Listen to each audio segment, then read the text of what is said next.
2018, पटना, बिहार। मैं अपने ऑफिस के न्यूज रूम में था।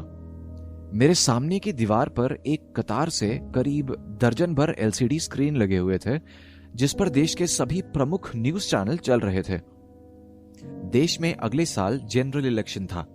इसका असर तमाम राज्यों की राजनीति पर नजर आ रहा था। ज्यादातर चैनल के पैनल डिस्कशन में चुनाव का मुद्दा छाया हुआ था। बिहार का एक दलित नेता एक पैनल डिस्कशन में चीख चीख कर कह रहा था कि वर्तमान की सरकार गरीबों की विरोधी है और वे उसे उखाड़ फेंकेंगे। सत्ता पक्ष का एक नेता कह रहा था, जितना विकास देश में पिछले 70 वर्षों में नहीं हुआ, उससे ज्यादा पिछले 4 वर्षों में हुआ है। और एंकर योजनाबद्ध तरीके से दोनों को भड़काने में लगा हुआ था। मेरे हाथ में शाम 5 बजे की बुलेटिन का रनडाउन था, जिसे देखते हुए मैं अपनी डेस्क पर पहुंचा। मेरे बगल वाली कुर्सी पर बैठे मिश्रा जी हमेशा की तरह रॉ फुटेज को एडिट करने में लगे हुए थे। उनके कान में एक बड़ा सा हेडफोन लगा रहता था, जिससे वो किसी के हाय हेलो का जवाब बमुश्किल ही देते थे। मैं अपनी कुर्सी पर बैठा और उनके स्क्रीन पर नजर डाली।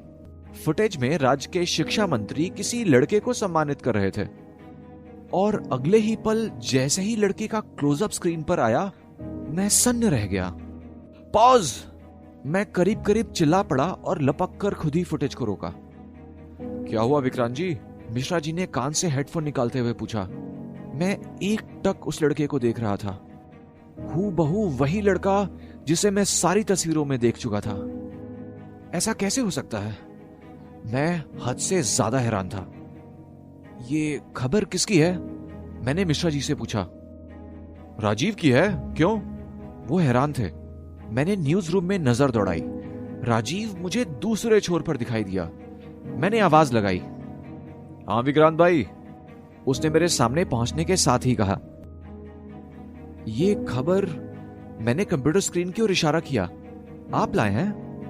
हाँ हाँ, मंत्री जी के कार्यक्रम का है। इस लड़के को रूरल एजुकेशन डेवलपमेंट के लिए पुरस्कृत किया गया है। एक गांव में एक स्कूल चलाता है, राजीव ने स्पष्ट किया। अरमान खान, यही नाम है ना इसका? मैंने सुनिश्चित करना चाहा। हाँ हाँ, तुम इसे जानते हो? राजीव ने हल्के अचरज में पूछा। अभी कहाँ है ये? मैंने आगे पूछा। दोपहर का कार्यक्रम था, शायद वापस चला गया होगा। पता करूं? हाँ प्लीज, मैंने कहा। मैं न्यूज रूम से बाहर निकला और कैंटीन में पहुंचा। मैंने कॉफी ली और बालकनी से टेक लगाकर खड़ा हो गया। अरमान को मैं पिछले 4-5 साल से जानता था, सिर्फ तस्वीरों के जरिए। मैं पहले ही दिन उसके बारे में सब कुछ जानना चाहता था। इसके लिए मैंने थोड़ी बहुत कोशिश भी की थी, लेकिन नाकाम रहा। अब मुझे अरमान के बारे में पता चल चुका था और मैं जल्द से जल्द उससे मिलकर सारी बातें जानना चाहता था। मेरे मोबाइल की घंटी बजी। राजीव का ही फोन था। विक्रांत भाई, वो लड़का शाम की ट्रेन से अपने गांव जा चुका है। कौन सा गांव? संगमपुर। संगमपुर?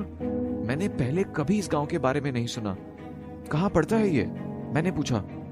भागलपुर से कोई 30 किलोमीटर। ओके थैंक्स, मैंने कहा और कॉफी का आखिरी सिप लिया। मैं कल ही संगमपुर जाऊंगा, मैंने अपने आप से कहा और